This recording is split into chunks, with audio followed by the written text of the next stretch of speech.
Hey, what is up, everyone? Today we got a pretty cool story. It's narrated by Frederick Surrey. So get cozy, enjoy it, and watch it till the end, guys. There are secrets in the Imperium of man that carry a weight far heavier than the weapons its soldiers bear into battle. These are not the simple secrets of military strategy or technological advantage. These are truths that, once known, can never be unknown. Truths that change the very substance of a person's soul. Truths that the Inquisition has spent 10,000 years trying to bury beneath mountains of lies, mind wipes, and the ashes of worlds. In the grim darkness of the far future, where there is only war, the greatest weapon wielded by humanity's defenders is not the bolter or the chainsword. It is ignorance. And the organization tasked with maintaining that ignorance, with ensuring that certain knowledge never reaches the ears of the common citizen or even the devoted soldier, is the holy orders of the Emperor's Inquisition. But why? Why would an institution dedicated to protecting humanity from its enemies go to such extraordinary lengths to keep the nature of those very enemies hidden? Why sterilize and execute the survivors of battles they've won? Why mind-wipe loyal soldiers who fought bravely against the darkness? Why burn entire worlds to ash simply because their populations witnessed something they should not have seen? The answer lies in understanding the unique and terrible nature of chaos itself. For chaos is not simply another enemy to be fought with guns and blades. It is a force that feeds on knowledge, that grows stronger with awareness, that corrupts through the very act of being understood. The Inquisition hides the truth about chaos because, in a very real and horrifying way, the truth itself is a form of corruption. To understand this seemingly impossible paradox, we must journey into the heart of what chaos actually is. We must explore the mechanisms by which knowledge becomes poison. We must examine the history of the Inquisition's secrecy, the methods they employ to maintain it, and the terrible cost in innocent lives that this policy demands. We must confront the philosophical divide within the Inquisition itself, between those who believe secrecy is essential and those who question whether ignorance truly protects anyone at all. This is a story about the burden of knowledge in a universe where knowledge itself can damn you. This is a story about the impossible choices faced by those who stand between humanity and oblivion. This is a story about the Inquisition and why they hide the truth about chaos. The nature of chaos. Understanding the enemy. To comprehend why the Inquisition guards its secrets with such ferocity, we must first understand what those secrets concern. Chaos is not simply another faction in the galaxy's endless wars. It is not like the greenskin hordes who rampage across worlds seeking battle and plunder. It is not like the alien species who compete for resources and territory. Chaos is something fundamentally different, something that exists on a level beyond the purely material, the warp, the immaterium, the sea of souls. Humanity has given many names to the parallel dimension that coexists alongside physical reality, but all of them point to the same terrifying truth. There exists a realm beyond the boundaries of space and time as we understand them, a place where the laws of physics hold no sway, and the landscape itself is shaped by thought and emotion. The warp was not always the nightmarish dimension it has become. Ancient texts, those few that survive from before the age of strife, speak of a time when the immaterium was calmer, when it was nothing more than a mirror reflecting the collective consciousness of sentient beings across the galaxy. But consciousness carries with it emotion, and emotion carries with it power. Over millions of years, as life spread across the stars and intelligence evolved in countless forms, the warp began to change. Every thought, every feeling, every dream and nightmare experienced by living beings echoes through the immaterium. Joy and sorrow, love and hate, hope and despair. All of these contribute to the psychic environment of the warp, creating currents and eddies in its formless expanse. Most emotions are fleeting things, brief sparks that flare and fade without leaving a lasting mark. But some emotions, felt with sufficient intensity and by sufficient numbers, begin to coalesce. They gather together like water flowing downhill, forming pools that grow deeper and more concentrated with each passing age. And in those pools, something awakens. The Chaos Gods are not beings in any conventional sense. They are not creatures that were born and might someday die. They are vast, incomprehensible consciousnesses formed from the accumulated psychic energy of specific emotions experienced by countless billions of souls across millions of years. They are living embodiments of fundamental aspects of sentient existence, magnified to godlike proportions and granted a terrible, hungry awareness. Khorne, the blood god, is rage made manifest. He is every moment of fury, every impulse toward violence, every desire for vengeance that has ever burned in a living heart. But he is also courage in battle, the determination to stand and fight rather than flee, the warrior's pride in skill at arms. All of these emotions, both dark and light, feed his power and sustain his existence in the warp. Nurgle, the Plague Lord, embodies decay and despair. He is the fear of disease, the horror of watching flesh rot and fail, the depression that comes from understanding mortality. But he is also endurance, the stubborn will to survive despite illness, the recognition that death feeds new life in an eternal cycle. Those who worship him call him grandfather and find in his embrace a twisted form of acceptance and even joy. Tzeentch, the architect of fate, is change and ambition personified. He represents the hunger for knowledge, the desire to alter one's circumstances, the hope that tomorrow might be better than today. He is also deception and manipulation, the twisting of truth, the betrayal of trust for personal gain. His realm shifts constantly, never stable, always transforming. Slaanesh, the Prince of Pleasure, is the youngest of the great powers, but perhaps the most insidious. Born from the psychic death scream of the Eldar civilization, Slaanesh embodies the pursuit of sensation and perfection. This includes art, beauty, and excellence, but also excess, addiction, and the degradation that comes from always needing more stimulation to feel anything at all. These four entities, along with countless lesser powers that rise and fall in the tides of the warp, comprise what the Imperium knows as chaos. They are both the cause and the effect of the warp's corruption. The negative emotions that sustain them make the warp a more hostile environment, which in turn makes sentient beings experience more negative emotions, creating a feedback loop that has been accelerating for millennia. But here is where the true danger lies, the reason why knowledge of chaos is itself a form of threat. The Chaos Gods are not passive forces. They possess intelligence, cunning, and an insatiable hunger for more power. And they have discovered that they can actively cultivate the emotions that sustain them.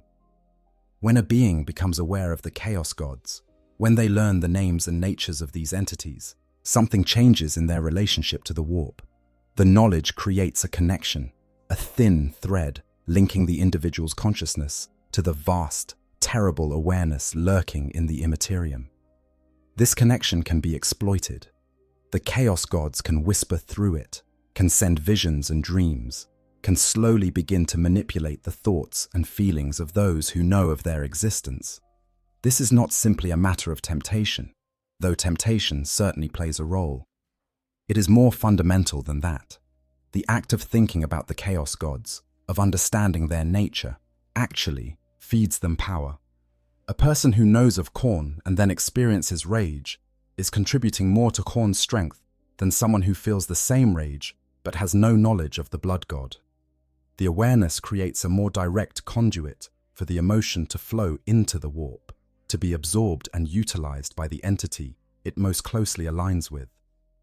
Even worse, the very attempt to resist chaos can sometimes strengthen it.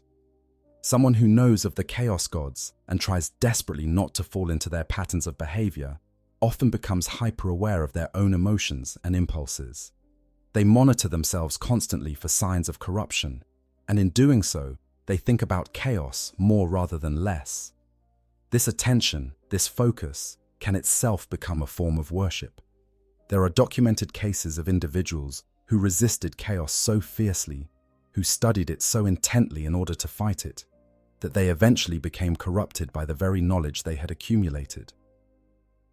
The chaos gods do not distinguish between those who serve them willingly and those who oppose them. Both groups think about chaos.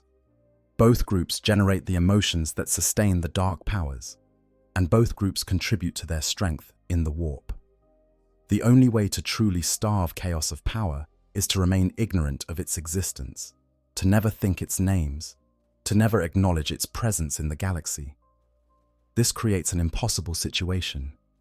How does one fight an enemy without knowing it exists? How does one recognize the signs of chaos corruption if one has never learned what those signs are? How does one protect oneself against something one has been deliberately kept ignorant of? The Inquisition's answer is both simple and horrifying. Most people cannot fight chaos. Most people cannot be trusted with the knowledge of what they face. Therefore, most people must be kept in the dark, must be allowed to live and die without ever learning the true nature of the threats that surround them. And the few who do learn, the soldiers and civilians who through circumstance or necessity become exposed to the reality of chaos, must be dealt with in whatever way minimizes the risk of that knowledge spreading further. This is the foundation upon which 10,000 years of inquisitorial policy has been built. This is the truth that justifies mind wipes, sterilizations, and executions. This is why entire worlds have been rendered lifeless, their populations exterminated, their very existence scrubbed from imperial records. Not because those people were corrupt, but because they knew too much. The corruption of knowledge. There is a moment, described in the private journals of certain inquisitors, that occurs during a person's first encounter with true chaos. Not the sanitized version presented in imperial propaganda as generic heresy or rebellion. Not the vague warnings about the dangers of straying from the Emperor's light, but the actual, undeniable presence of the warp made manifest in reality. The moment is one of recognition. The mind, confronted with something it has never experienced before, something fundamentally alien to baseline human existence, attempts to make sense of what it perceives. And in that attempt, in that fraction of a second where the brain tries to categorize and understand what the eyes are seeing, a door opens, a connection is forged, and through that connection, chaos pours in. Those who have studied the phenomenon describe it in different ways, but the effect is consistent. Some speak of it as a kind of psychic infection, where exposure to demonic presence or chaos-tainted artifacts introduces foreign patterns of thought that begin to spread through the victim's mind like a disease. Others describe it more philosophically, as the corruption of core assumptions about how reality functions, leaving the individual adrift in a universe where cause and effect, truth and lies, right and wrong, all become negotiable concepts. The mechanism by which knowledge corrupts varies depending on the individual and the nature of their exposure. A scholar who reads forbidden texts describing the rituals and symbols of chaos might find their dreams invaded by disturbing imagery. At first, these are merely nightmares, easily dismissed. But over time, the dreams become more vivid, more compelling. The symbols begin to appear in the scholar's waking thoughts, unbidden. They start to see patterns in random events, connections that seem to reveal hidden truths about the nature of reality. This is how Tzeentch works. He offers knowledge, understanding, the promise of glimpsing the grand design underlying all existence.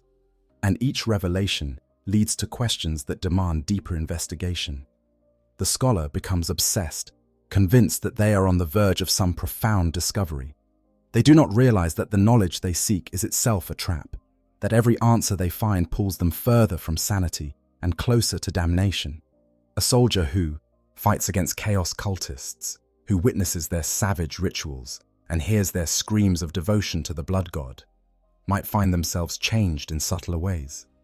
They begin to take pleasure in violence that previously disturbed them.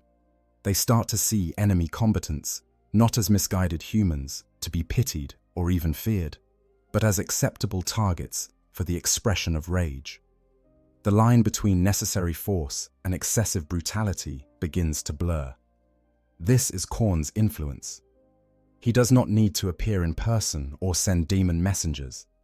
The knowledge that he exists, the awareness that there is a power in the warp that glorifies violence and honors those who spill blood, creates a framework in which certain impulses become more acceptable. The soldier tells themselves they are still loyal, still serving the emperor. They are simply being more effective in their prosecution of the enemy. They are simply allowing themselves to fully embrace their role as a warrior. But with each battle, the line shifts a little more. The rage becomes harder to control. The satisfaction derived from killing grows stronger. And one day, perhaps years after that initial exposure, the soldier finds themselves standing over the corpse of a fellow imperial citizen, having killed them in a moment of fury over some trivial disagreement. They look down at their blood-covered hands and do not recognize the person they have become. The horror of chaos corruption is that it often does not feel like corruption at all. The changes happen gradually, almost imperceptibly. The victim rationalizes each step, convinces themselves that they remain in control, that they are using dark knowledge for righteous purposes. By the time they realize what is happening, the transformation is often too far advanced to reverse. There are psychological mechanisms that make this process particularly insidious. Human beings have a cognitive bias toward consistency. When we hold contradictory beliefs, when our actions do not align with our values, we experience psychological discomfort. To resolve this discomfort, we often change our beliefs to match our actions, rather than changing our actions to match our beliefs. This is called cognitive dissonance, and chaos exploits it ruthlessly. An inquisitor who uses a demon weapon to fight against chaos forces tells themselves that the weapon is just a tool, that their faith in the emperor will protect them from its influence. But using the weapon requires them to channel its power, to open themselves to the demonic presence bound within it. Each time they do so, the voice of the demon becomes a little clearer, its suggestions a little more reasonable. The inquisitor begins to justify using the weapon more frequently, in situations where conventional weapons might have sufficed. They are being more efficient, more effective in their mission. They are making pragmatic choices in service of a greater good. What they do not realize, what the demon ensures they do not realize, is that their definition of greater good is changing. Actions that would have horrified them when they first took up the weapon now seem acceptable, necessary even. The demon does not need to corrupt them all at once. It merely needs to nudge them, step by step, toward a place where corruption feels like righteousness. This brings us to perhaps the most disturbing aspect of how knowledge corrupts. Chaos does not only attack through direct temptation or psychic assault, it also corrupts through the very act of studying it, of trying to understand how to fight it. The Inquisition maintains vast libraries of forbidden lore. These texts contain detailed descriptions of chaos rituals, catalogues of demonic entities and their capabilities, analyses of how corruption spreads and manifests. This information is, in theory, necessary for the Inquisition to perform its function. One cannot fight an enemy one does not understand. But every inquisitor who reads these texts risks their soul in doing so. The information they absorb is not neutral. The rituals described in those pages were created by people in communion with the warp. The very words used to describe demonic entities carry a trace of their essence. Reading about chaos, even in the context of fighting against it, creates patterns in the mind that align with chaos. Some inquisitors develop elaborate mental disciplines to protect themselves. They meditate before and after accessing forbidden knowledge. They speak prayers and perform rituals of purification. They limit their exposure, reading only what is absolutely necessary for their immediate mission. And still, the corruption finds its way in. Others convince themselves that they are strong enough, that their faith is sufficient armor against any psychic assault. They dive deep into the study of chaos, accumulating vast stores of knowledge about the enemy. They believe this makes them more effective, better equipped to recognize and counter chaos in all its forms. And perhaps for a time, they are right. Perhaps for years or even decades, they resist the whispers that echo through their dreams. But chaos is patient. The warp does not experience time as mortals do.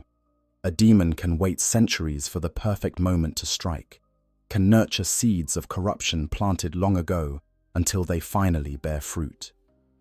The Inquisitor, who has spent 40 years studying chaos, who has resisted its influence through 4 decades of devoted service, may finally fall in their 51st year. All the knowledge they accumulated, all the experience they gained, becomes a weapon in the hands of the enemy they thought they were fighting. This is the tragedy at the heart of the Inquisition's mission. The knowledge necessary to fight chaos is also the knowledge that can destroy those who possess it.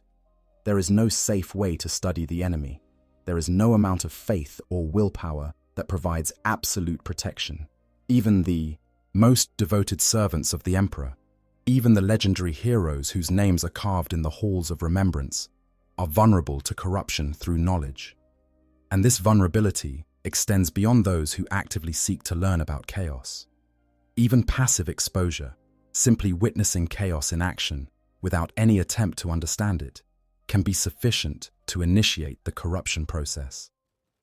A civilian who sees a demon manifest in their city, who watches as reality tears open and something impossible pours through, has their worldview fundamentally altered in that instant. They now know that there are forces in the universe that operate according to rules completely different from those that govern normal existence. This knowledge cannot be contained by the individual. Humans are social creatures. We tell stories about our experiences. We share information with our communities. We seek to make sense of traumatic events by discussing them with others. A civilian who has witnessed demonic manifestation will, unless prevented, tell others about what they saw. And in the telling, the corruption spreads. Each person who hears the story becomes another potential vector for chaos influence. Even if they dismiss the story as madness or hallucination, the seed has been planted. The idea exists in their mind now. The possibility that there might be entities from other dimensions, that reality might not be as stable and comprehensible as they thought, has been introduced. And that possibility, that uncertainty, weakens the barriers in their psyche that might otherwise protect them from warp influence. The Inquisition understands this mechanism all too well. They have seen how quickly knowledge of chaos can spread through a population. They have watched as isolated incidents of demonic manifestation led to panic, which led to cultist uprisings, which led to full-scale chaos invasions. The pattern repeats across the Imperium's history with horrifying regularity. This is why the Inquisition does not simply execute those who have witnessed chaos. They also sterilize survivors, ensuring that no taint can be passed to future generations through bloodlines. They mind-wipe those whose skills are too valuable to waste, erasing all memory of what they experienced. They falsify records, creating alternative explanations for events that ensure the true nature of what occurred remains hidden.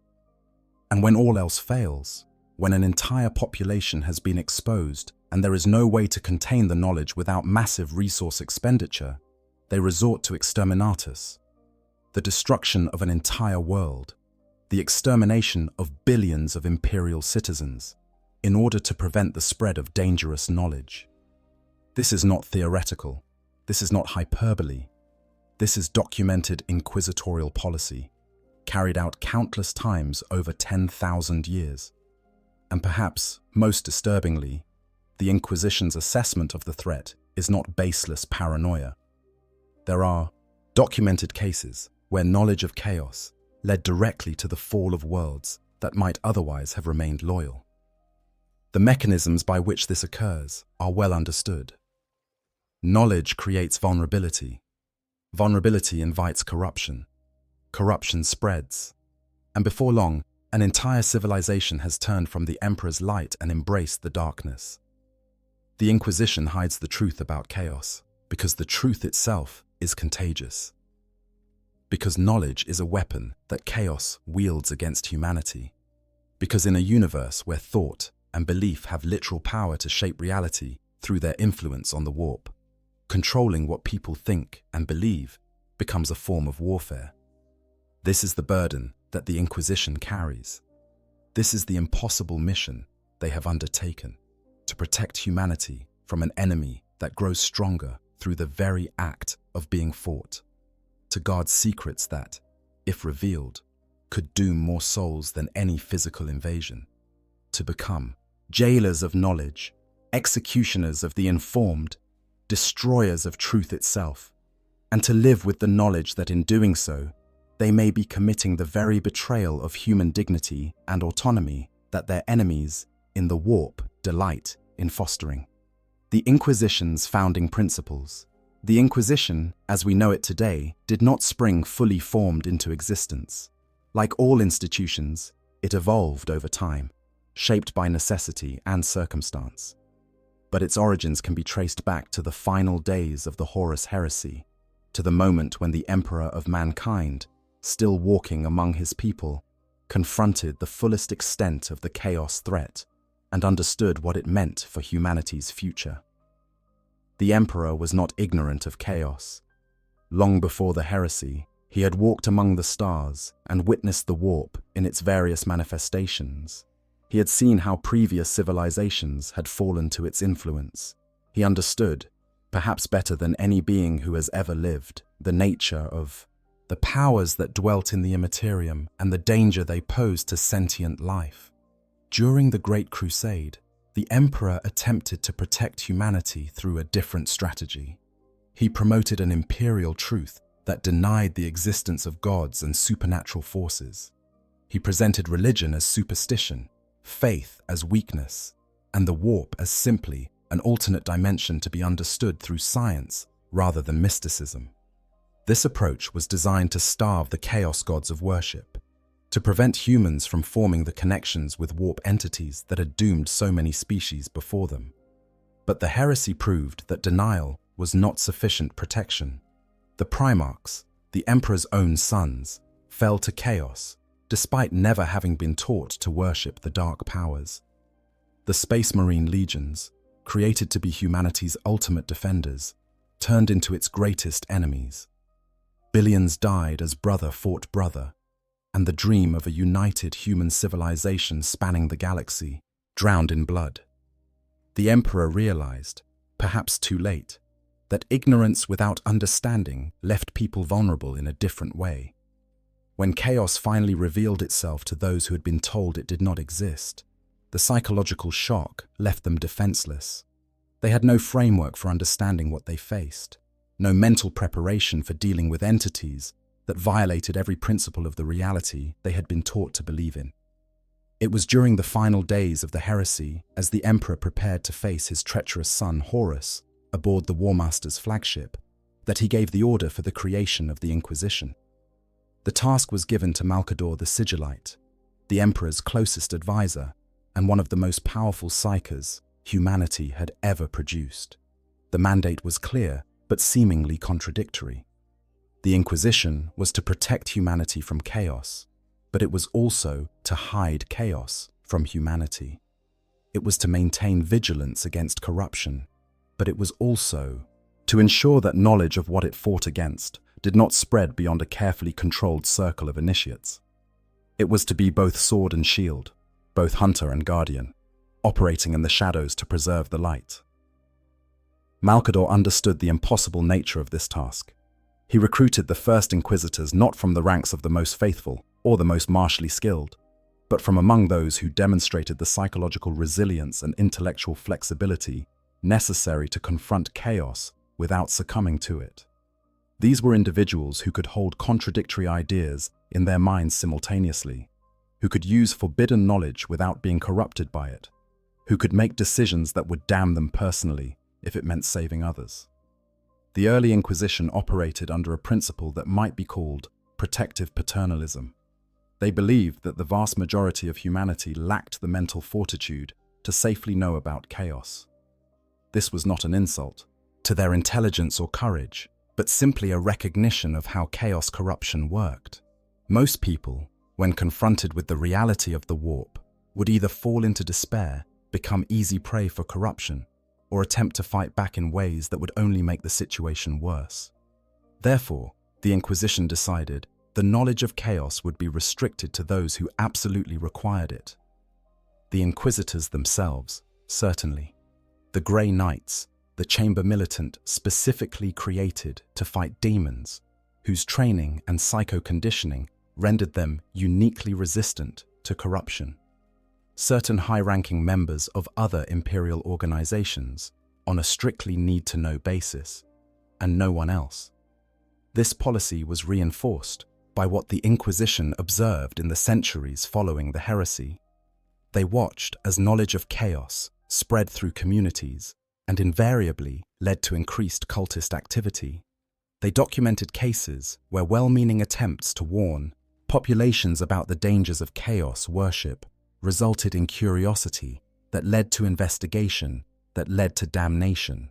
You know, I've spent countless hours digging through the Inquisition lore for this video, and honestly, it makes me deeply uncomfortable. Not because the content is disturbing, though it certainly is, but because I genuinely can't decide if the Inquisition is right or wrong. Part of me wants to say they're monsters for what they do to innocent people, but another part wonders if I'd make the same terrible choices if I carried their burden. That uncertainty, that moral ambiguity, is what makes Warhammer 40k so compelling. There are no heroes here, just people making impossible decisions in an impossible situation. Anyways, back to the story.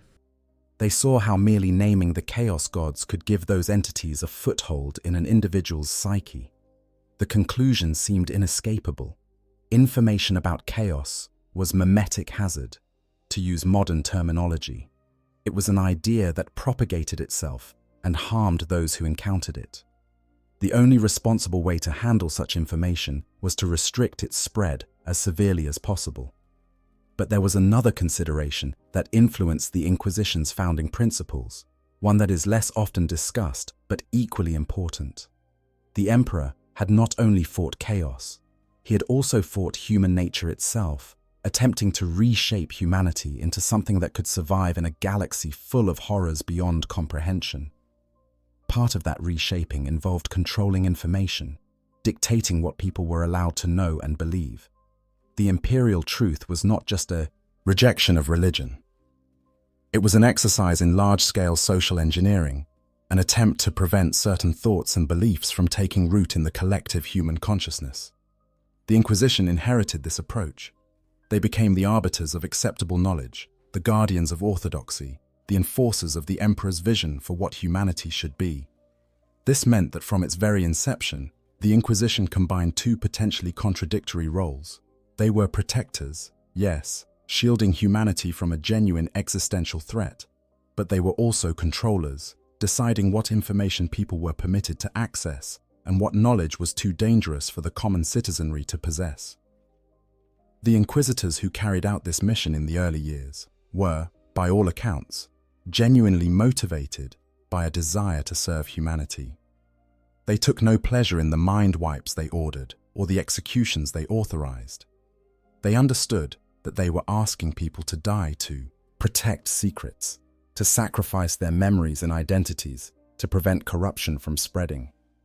Many Inquisitors struggled with the moral weight of these decisions, questioning whether they had the right to make such choices on behalf of others. But they also believed, perhaps correctly, that the alternative was worse. They had seen entire sectors fall to chaos. They had witnessed the transformation of loyal imperial worlds into nightmare realms where reality itself bent to the whims of the warp. They knew that the cost of failure was not merely military defeat, but the literal damnation of billions of souls. So they continued their work, generation after generation of Inquisitors, taking up the burden of knowledge and the responsibility of keeping it hidden. They developed increasingly sophisticated methods of information control. They created elaborate systems for classifying and restricting access to forbidden lore. They established procedures for dealing with chaos incursions that prioritized containment of knowledge over preservation of life. And over time, what had begun as a necessary evil, a regrettable but unavoidable aspect of fighting chaos, became simply the way things were done. The Inquisition's culture evolved to accept and even expect that innocent people would be sacrificed to maintain secrecy. The mind wipes and sterilizations and executions became routine, procedures to be followed rather than moral dilemmas to be wrestled with. This evolution was not uniform across the Inquisition. Different inquisitors developed different approaches to their work, different philosophies about how to balance protection with control. Some became increasingly ruthless, seeing any exposure to chaos as sufficient justification for the most extreme measures. Others tried to find ways to preserve lives while still containing dangerous knowledge, often at significant risk to themselves. But the fundamental principle remained constant. The truth about chaos must be hidden. Knowledge must be controlled. Those who learn what they should not know must be dealt with, one way or another, to prevent that knowledge from spreading further. This principle has guided the Inquisition for 10,000 years. It has justified actions that, by any conventional moral standard, would be considered monstrous. And it has created a situation where the Inquisition itself has become one of the most feared organizations in the Imperium, an institution that supposedly exists to protect humanity, but which humanity has learned to avoid at all costs. Because everyone knows, even if they do not know the specific details, that encountering the Inquisition often means death, or something worse. Mind wipes that leave victims hollow shells of their former selves. Sterilization that ends family lines and denies people the fundamental right to reproduce. Imprisonment in labor camps where they work until exhaustion claims them. These are the rewards for those who survive battles against enemies they are not permitted to understand. The Inquisition's founding principles were based on a genuine attempt to protect humanity from an existential threat. But over millennia, those principles have created their own form of tyranny, a system where knowledge is crime and curiosity is heresy, where the very act of trying to understand the universe can result in execution. And perhaps most troubling of all, there is no clear alternative, because the threat that motivated the Inquisition's creation is real. Chaos does corrupt through knowledge. The warp does feed on awareness, and humanity does need protection from these forces. The question that has haunted the Inquisition since its founding is whether the protection they offer is worth the price they demand, whether humanity is better served by being kept ignorant or by being trusted with the truth, whether the cost in innocent lives is justified by the world saved from corruption. These questions have never been definitively answered, and perhaps they cannot be, because in the grim darkness of the far future, there are no good choices, only choices that are slightly less terrible than the alternatives. Historical precedents, when truth became poison. The philosophical arguments about secrecy and knowledge might seem abstract, theoretical concerns debated in the halls of inquisitorial conclaves far from the reality of actual conflict. But the Inquisition's policies regarding chaos exposure are not based on theory alone. They are grounded in specific historical events, in cases where the spread of knowledge led directly to catastrophe. To understand why the Inquisition maintains such rigid control over information about chaos, we must examine these precedents. And there is perhaps no better example, no case more thoroughly documented and debated within inquisitorial circles than the First War for Armageddon and its aftermath. This conflict, and the Inquisition's response to it, represents the most extreme application of the principle that knowledge must be controlled at any cost. It is also the incident that nearly sparked a civil war within the Imperium itself. The year was 444 in the 41st Millennium. The hive world of Armageddon, a critical industrial center whose manufactorums produced war material for dozens of nearby sectors, came under attack. But this was no ordinary invasion. The enemy was not a greenskin horde or an alien species seeking conquest. It was Angron, the demon Primarch, one of the Emperor's own sons who had fallen to chaos during the heresy 10,000 years prior. Angron arrived at the head of a massive force of Chaos Space Marines from his World Eaters Legion, along with countless cultists who had been preparing the world for invasion from within. But worse than the traitor Marines, worse even than the demon prince leading them, was what accompanied Angron through the warp. He brought with him the Cruor Praetoria, his bodyguard of 12 bloodthirster greater demons. When they manifested on Armageddon, reality itself screamed. The defense of Armageddon was led by Logan Grimnar, the Great Wolf of the Space Wolves chapter. His forces fought with legendary courage and skill, holding back the tide of chaos despite being outnumbered and outmatched. But it quickly became clear that conventional warfare would not be sufficient. The demons could not be permanently killed by bolter fire or chainsword. They would simply banish back to the warp, only to return moments later, fully restored. Grimnar made the call for specialized assistance. He contacted the Grey Knights, the secret chamber militant of the Inquisition's Ordo Malleus, the demon hunters.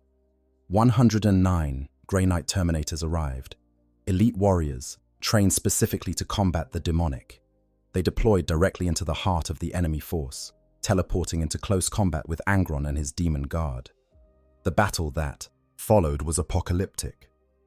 The Grey Knights, armed with weapons specifically consecrated to harm demonkind and protected by wards and blessings accumulated over 10,000 years, matched their might against entities of pure warp energy given form.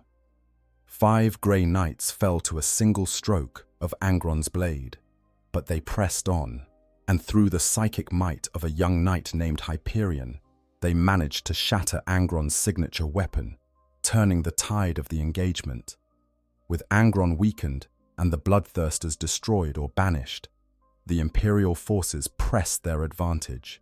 They drove the World Eaters back, purged the cultist cells that had infiltrated Armageddon's hives, and eventually secured the world. It was a victory, hard won but undeniable. Armageddon had been saved. The Chaos invasion had been repelled. And then the Inquisition arrived to finish their work. Inquisitor Lord Kisneros of the Ordo Malleus took command of the post-battle operations. His mission was not to celebrate the victory or honor the defenders. His mission was to ensure that knowledge of what had occurred on Armageddon did not spread beyond the world, and he was prepared to take any measures necessary to achieve that goal.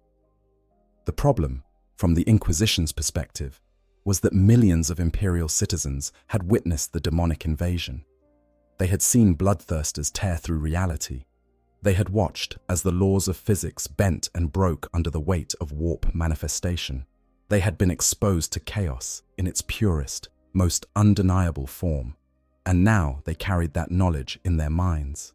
Kisneros's solution was brutal in its simplicity. Every surviving defender, every civilian who had witnessed the invasion, every person who had been on Armageddon during the war would be processed. The soldiers were to be sterilized and sent to labor camps, where they would work until they died, ensuring they could never spread their knowledge or pass any potential taint to children. The civilians would meet the same fate, but the purge extended even beyond Armageddon itself. 3 entire nearby worlds, whose populations had heard reports about the battle from stormtroopers who fought at Hell's Reach Hive, were subjected to exterminatus. Billions of people who had never witnessed chaos firsthand, but had merely heard second-hand accounts, were exterminated. Their worlds were rendered lifeless, and all records of their existence were expunged. Ships that had been in orbit during the battle, never setting foot on the surface, were destroyed by Grey Knight strike cruisers. Imperial Guard transport ships departing the system were intercepted and obliterated. Navy vessels and Adeptus Mechanicus craft were purged of their crews. The Inquisition moved through the sector like a wave of death, killing everyone who might possibly carry knowledge of what had transpired.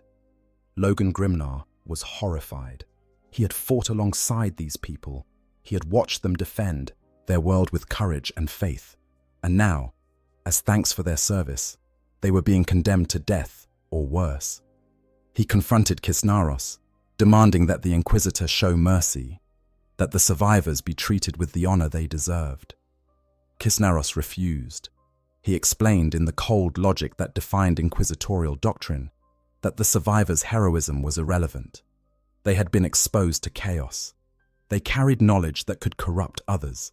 The security of the Imperium demanded their silence, and death was the only silence that could be trusted absolutely. Grimnar's response was to begin actively sabotaging the Inquisition's efforts. Space Wolves ships began intercepting transports carrying survivors, spiriting them away to safety before the Inquisition could process them. Grimnar's warriors protected refugee camps, standing between the Inquisition's forces and the people they sought to kill. It was an open defiance of inquisitorial authority, a challenge that could not go unanswered. What followed became known as the Months of Shame, a period where the Inquisition and the Space Wolves came to the brink of open warfare. The Grey Knights, caught between their oath to serve the Inquisition and their respect for the Space Wolves who had fought beside them, were torn.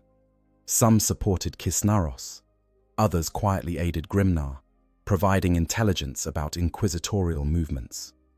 The conflict escalated when Grimnar was invited aboard a Grey Knight's vessel for what was supposed to be a parley.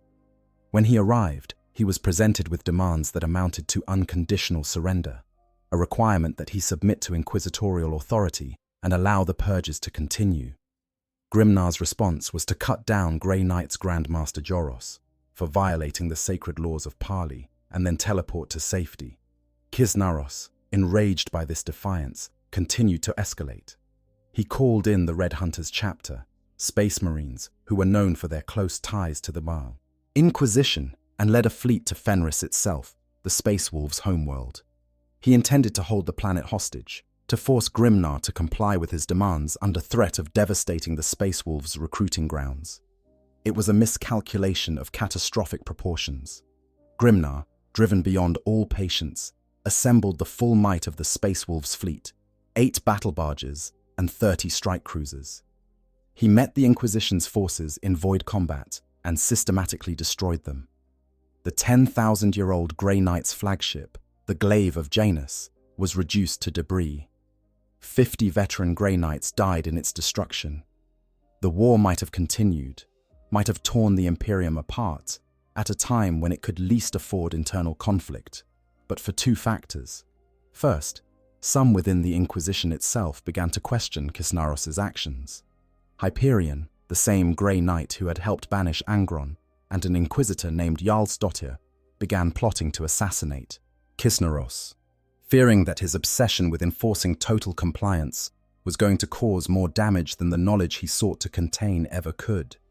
Second, Bjorn the Fell-Handed, the ancient dreadnought who was one of the oldest living space marines in the Imperium, personally commanded Grimnar to seek peace. Bjorn had fought alongside the Emperor himself during the Great Crusade.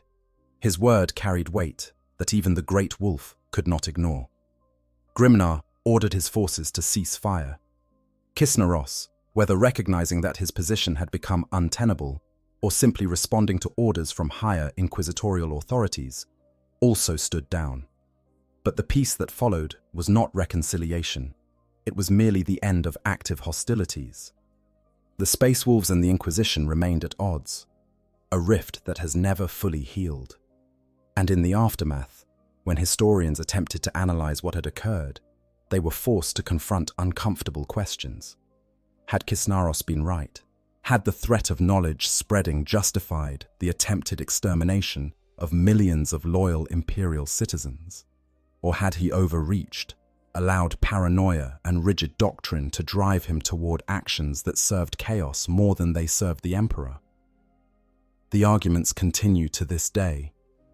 Those who support the Inquisition's actions point out that Armageddon itself was terraformed and recolonized in the aftermath of the First War, with all knowledge of what had occurred carefully hidden from the new population.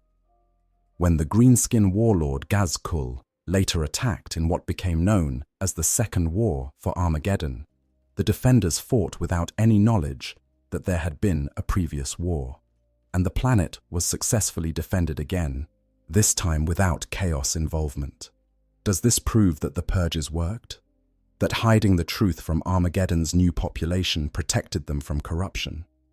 Or does it simply demonstrate that people can be brave and effective defenders without needing to know the full scope of what threatens them? Others point to the 3 worlds that were destroyed purely based on second-hand reports. These populations had not been directly exposed to daemons. They had merely heard stories. Was their extermination justified? Could they not have been managed through less extreme measures? The Inquisition argues that knowledge of chaos, even third-hand knowledge, creates vulnerability. But critics note that, if this standard were applied universally, vast swaths of the Imperium would need to be purged, as rumors and stories about strange events spread constantly through Imperial society. The First War for Armageddon and the Months of Shame stand as perhaps the most dramatic example of the Inquisition's approach to controlling knowledge. But they are far from unique. Similar scenarios have played out across the Imperium countless times. Worlds saved from chaos invasion, only to have their defenders executed. Regiments that fought bravely against demon incursions, then mind-wiped or sterilized. Civilian populations exposed to warp phenomena, then worked to death in labor camps, or simply exterminated outright. Each case follows the same pattern. First, the chaos threat is defeated through military action. Then the Inquisition moves in to defeat the knowledge of chaos through whatever means necessary. And always, there are those who question whether the cure is worse than the disease, whether the Inquisition's methods serve the Emperor's vision for humanity or betray it. These are not merely historical curiosities. They are ongoing realities of how the Imperium functions in the 41st millennium. Even now, somewhere in the galaxy, an Inquisitor is making the decision to condemn loyal Imperial citizens to death or mind wipe because they witnessed something they were not supposed to see. Even now, survivors of chaos incursions are being loaded onto transport ships, not knowing that their destination is a labor camp or execution chamber. The Inquisition justifies this by pointing to the very real threat that chaos represents. They cite cases where knowledge of the dark powers led to cult formation, to possession, to entire populations turning against the Emperor. They argue that the lives sacrificed to maintain secrecy are fewer than the lives that would be lost if chaos knowledge spread unchecked. And they may be right. There is no way to conduct a controlled experiment, no way to know what would happen if the Inquisition's policies were relaxed. All we can do is look at the historical record and observe that in 10,000 years, despite the Inquisition's brutal approach to information control, chaos has not conquered the Imperium. Whether this is because of the Inquisition's efforts, or in spite of them, remains an open question. But what is certain is that the price paid for this security has been measured in billions of lives.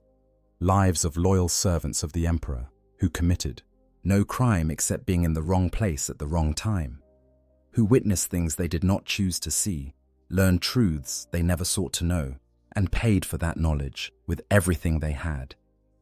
This is the legacy of the Inquisition's approach to chaos secrecy, a legacy written in the ashes of worlds, in the minds of those who no longer remember who they were, in the bones of those who worked themselves to death in camps designed to erase all trace of what they had witnessed. And it raises the question that we will explore in the sections to come. Is there another way? Must knowledge of chaos inevitably lead to corruption? Or has the Inquisition, in its zeal to protect humanity, created a system that does as much harm as the enemy it fights? Methods of control, how secrets are kept. The Inquisition does not maintain its monopoly on knowledge about chaos through wishful thinking or simple pronouncements that certain information is forbidden.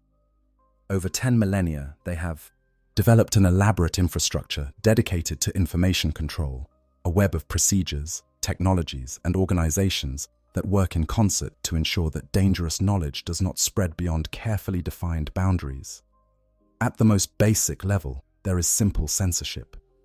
The Inquisition maintains agents within the Adeptus Administratum, the vast bureaucracy that manages imperial record-keeping.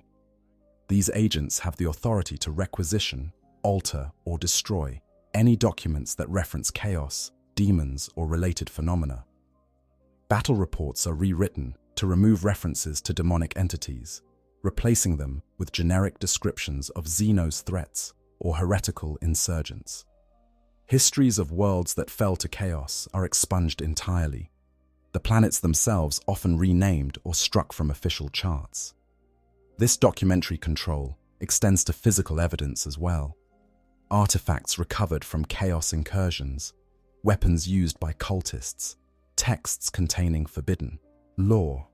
All of these are either destroyed or locked away in inquisitorial vaults. The black ships, which travel the Imperium, collecting psychers for transport to Terra, also serve as collection vessels for forbidden knowledge. They carry not just human cargo, but also crates of confiscated materials, books to be burned, relics to be secured. But censorship alone is insufficient. Knowledge lives in human minds as much as it does in physical records. This is where the Inquisition's more invasive methods come into play. Mind wiping is perhaps the most commonly employed technique for dealing with individuals who have been exposed to chaos but are deemed too valuable to execute. The process varies depending on available technology and the skill of those performing it. At its most sophisticated, mind wiping involves the use of psychic interrogators, who can literally reach into a person's mind and excise specific memories. The subject undergoes a kind of psychic surgery, having selected experiences removed while leaving the rest of their personality and knowledge intact. In theory, this allows the Inquisition to preserve the useful skills of exposed individuals while removing the dangerous knowledge they've accumulated. A soldier who witnessed demonic manifestation can have those memories erased while retaining their combat training and tactical knowledge. A tech priest who studied corrupted machinery can forget the forbidden lore while keeping their understanding of orthodox technology. In practice, the procedure is far from precise. The human mind is not organized like a data storage device where individual files can be cleanly deleted. Memories are interconnected, woven together through associations and emotional contexts. Removing one memory often damages or destabilizes others. Many who undergo mind wiping experience personality changes, loss of capabilities they previously possessed, or psychological trauma that manifests as nightmares and anxiety attacks. Some never fully recover. They become hollow shells, capable of performing basic functions but lacking the spark that made them individuals. Others develop false memories, their brains filling in the gaps created by the erasure with invented experiences that seem real but never actually occurred. The Inquisition considers this an acceptable cost. Better a damaged tool than a corrupted one.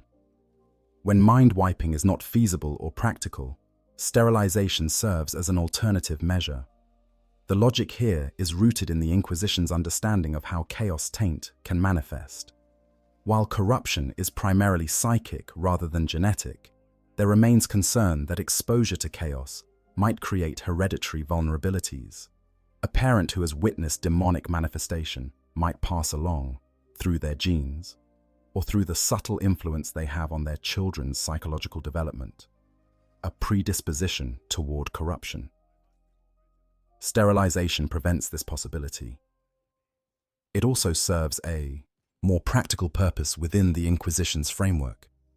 Those who have been sterilized can be put to work in labor camps without risk of creating new generations who might inherit or be told about forbidden knowledge. Their line ends with them, and when they die, whatever they know dies with them. The procedure is mandatory for all non-Astartes personnel who have participated in operations against Chaos forces, unless the Inquisitor in charge specifically grants an exemption. This includes Imperial Guard regiments, Navy crews, civilian auxiliaries, and even members of the Adeptus Mechanicus. Space Marines are generally exempt, not out of respect for their status, but because their genetic modification makes reproduction impossible anyway. The aftermath of these procedures is carefully managed. Sterilized individuals are often sent to isolated work camps where they are kept separate from the general imperial population. They labor in mines, manufactorums, or other industrial facilities where their skills can be utilized, but their knowledge cannot spread. The camps are monitored by inquisitorial agents who watch for any signs of corruption or any attempts to communicate forbidden information to the outside world. These facilities exist in a kind of legal limbo. Officially, they do not appear in imperial records. The workers are listed as deceased in their original regiments or planetary populations. They have been erased from society, made into ghosts who continue to serve the Emperor, but do so in permanent isolation from the rest of humanity. Some argue that this is a more humane alternative to execution. The individuals at least retain their lives, their memories, their identities. They can find meaning in their continued service, can maintain hope that their sacrifice serves a greater purpose. Others point out that a life of enforced sterility, isolated from loved ones, with the constant awareness that you are being punished for the crime of having witnessed something beyond your control, might be a fate worse than a quick death. But when mind-wiping and sterilization are deemed insufficient, when the exposure to chaos is too severe or the number of witnesses too large, the Inquisition employs its ultimate sanction, exterminatus. The complete destruction of a world is not undertaken lightly. The resources required are substantial, the political ramifications significant. Each planet represents centuries of investment, millions or billions of imperial citizens, industrial capacity that contributes to the larger imperial economy. To destroy all of that is to waste resources that the Imperium desperately needs. And yet, the Inquisition has authorized exterminatus hundreds, perhaps thousands of times specifically for the purpose of containing knowledge about chaos. Not because the worlds themselves were corrupt, but because their populations knew too much. The methods of exterminatus vary. Virus bombing releases deadly pathogens that kill all organic life on a planet within hours. Cyclonic torpedoes devastate the surface through sustained nuclear bombardment. Two-stage cyclonic torpedoes go further, breaching the planetary crust and triggering volcanic eruptions that render the world uninhabitable. Atmospheric incinerators burn away the air itself, leaving a dead rock in space. Each method has its proponents within different factions of the Inquisition. Some prefer the speed and certainty of virus bombing. Others argue for cyclonic bombardment, which leaves the planetary infrastructure salvageable once the radiation decays. Still others advocate for complete destruction, ensuring that no artifact, no text, no carved symbol that might carry chaos taint survives the purge. What all these methods share is their finality. When exterminatus is declared, there is no appeal, no last-minute reprieve. The populace below typically has no warning until the bombardment begins. They die not knowing why, not understanding what crime they committed to warrant such total destruction. And their deaths serve a single purpose: to ensure that the knowledge they carried dies with them. The Inquisition justifies this by pointing to cases where incomplete purges led to chaos resurgence. A single survivor who escaped a planetary cleansing and carried their knowledge to a new world, spawning a cult that grew until it threatened an entire sector. A cache of forbidden texts that survived a burn order, later discovered by curious scholars whose research opened them to corruption. These cautionary tales are used to reinforce the necessity of total information control. But there are other, quieter methods that the Inquisition employs as well. Not every exposure to chaos requires such extreme responses. Sometimes the knowledge can be managed through more subtle means. Disinformation campaigns serve this purpose well. When a chaos incursion occurs, but cannot be completely hidden, the Inquisition releases alternative explanations that account for what people witnessed without invoking demonic activity. A strange manifestation in the sky becomes a meteor shower or atmospheric anomaly. Reports of monsters in the underhive are attributed to mutant gangs or Xenos infiltration. Witnesses who speak of creatures that defied natural law are dismissed as mad, their accounts discredited.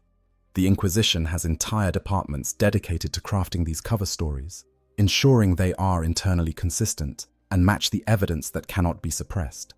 False records are created, fake experts are deployed to give authoritative explanations, and any contradictory testimony is systematically undermined. Over time, even those who witnessed the events in question begin to doubt their own memories. The human mind seeks coherence, prefers socially accepted explanations over ones that isolate the believer. When everyone around you says that what you saw was merely a Xenos creature, when official reports confirm this and experts explain the perfectly mundane mechanisms behind it, it becomes easier to accept that you must have been mistaken in your initial perception. This gaslighting on a civilizational scale serves the Inquisition's purposes well. It preserves the lives of witnesses who might otherwise need to be eliminated, while still containing the dangerous knowledge they possess. Their memories become uncertain, unreliable, easily dismissed. And even if they continue to believe what they saw, their inability to convince others prevents the knowledge from spreading. The Inquisition also relies heavily on the structure of imperial society to maintain information control. The Imperium is not a unified civilization with free flow of communication between worlds.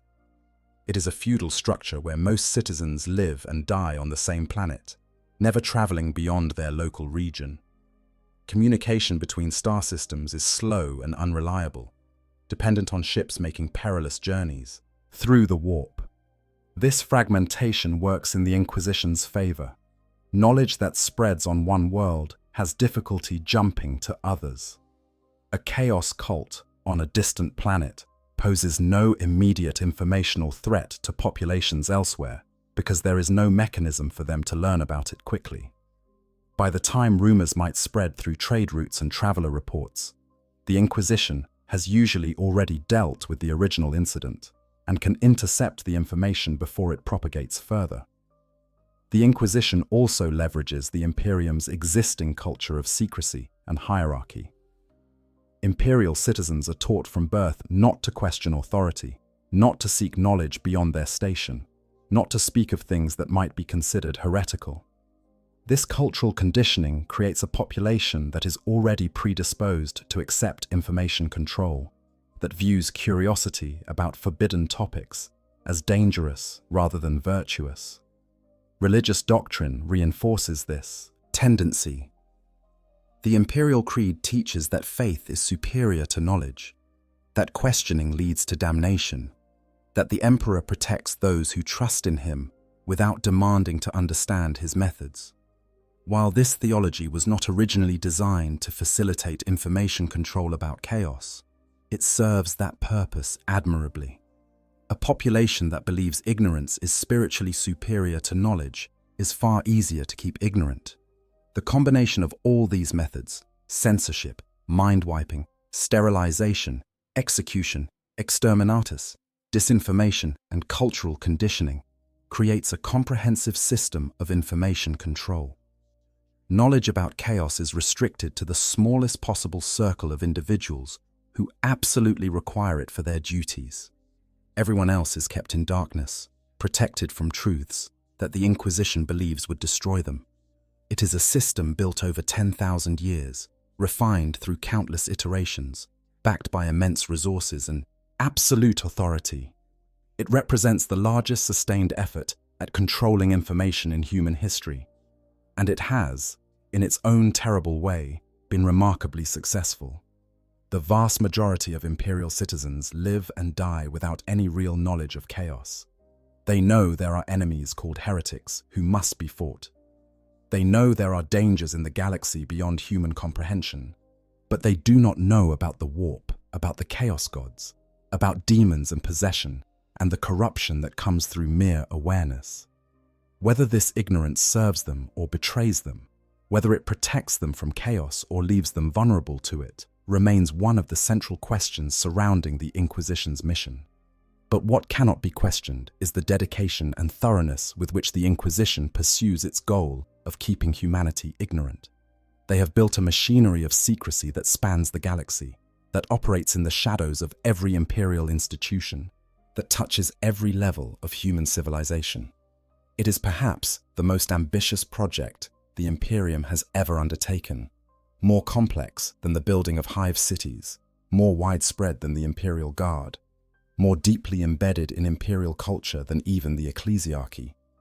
And it continues, day after day, year after year, millennium after millennium. The Inquisition guards its secrets, destroys those who learn them, and carries the burden of knowing that in protecting humanity from knowledge, they may be committing the very sins they claim to fight against. The philosophical divide: radicals versus Puritans. Within the Inquisition itself, the policy of hiding chaos from humanity is not universally accepted or uniformly implemented. The organization has never been monolithic, never spoken with a single voice on matters of doctrine or methodology. From its earliest days, inquisitors have disagreed about how best to serve the emperor and protect humanity from its enemies. And nowhere is this disagreement more fundamental than in the debate between those called Puritans and those termed radicals. This division cuts to the heart of what the Inquisition is and what it should be. It represents competing visions of how to fight chaos, different understandings of the nature of the threat, and contradictory philosophies about the means that can justifiably be employed in pursuit of righteous ends. The Puritan position, at its core, holds that chaos must be fought with absolute adherence to imperial doctrine and total rejection of anything tainted by the warp. To Puritans, the very idea of using chaos weapons, employing demonic knowledge, or making deals with warp entities is anathema. Such methods, they argue, inevitably lead to corruption, regardless of the intentions behind their use. The road to damnation is paved with pragmatic compromises and justified exceptions. A Puritan inquisitor will refuse to read from forbidden texts, even if those texts might contain information useful for fighting chaos. They will destroy demon weapons rather than study them, will execute corrupted individuals rather than interrogate them, will order exterminatus rather than risk prolonged exposure to chaos taint. They see themselves as guardians of orthodoxy, holding the line against not only external chaos, but also the internal corruption that comes from fighting monsters by becoming monstrous. This philosophy extends to their approach to secrecy. Puritan inquisitors are the most likely to authorize extreme measures to contain knowledge about chaos. They see any exposure as potentially catastrophic, any awareness as creating vulnerability, where a more moderate inquisitor might attempt mind-wiping or controlled information management. A Puritan is more likely to opt for execution or exterminatus. To them, the risk of knowledge spreading is simply too great to justify half measures. The Puritan mindset finds particular expression in certain factions within the Inquisition. The monodominants, perhaps the most extreme Puritan faction, believe that only humanity should be allowed to exist in the galaxy. All Xenos species must be exterminated, all mutants purged, all psychers, except those absolutely necessary for the Imperium's function, destroyed. To monodominants, the very existence of the alien and the abnormal creates weakness that chaos can exploit. The Amalathians represent a more moderate Puritan philosophy.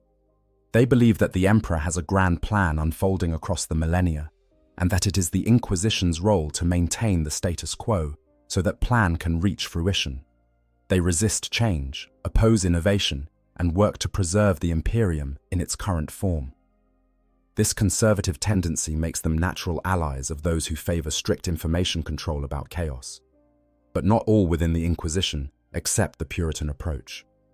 The radicals argue that fighting chaos requires understanding it, that ignorance is not protection, but vulnerability, and that sometimes the only way to defeat the enemy is to turn their own weapons against them.